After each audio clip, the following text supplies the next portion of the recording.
When I tore my ACL, I was quite desperate to hear a relatable experience from someone who had been there, just to understand how the next months would look like. So I thought I would share how my recovery went, in case you're sadly in the same situation or if you're just curious.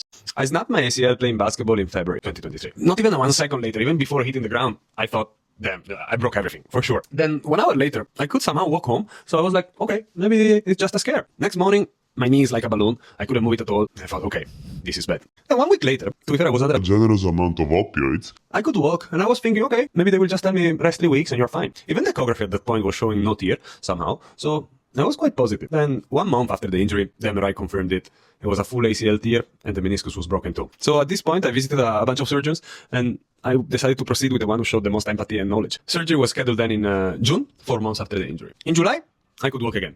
And in August, I was back at festivals, so that was great. Early September, I unlocked road trips and light hiking. Then in October, I got myself a mountain bike and I officially entered the cycling world for the first time. In December, I went back to surfing, so that was something I was really looking forward to. And in March, I was able to make my first run. Then in May, a bit less than 1 year after surgery, I raced my first sprint triathlon. I remember being pretty devastated and very sad thinking about how long the recovery would be and what was awaiting me.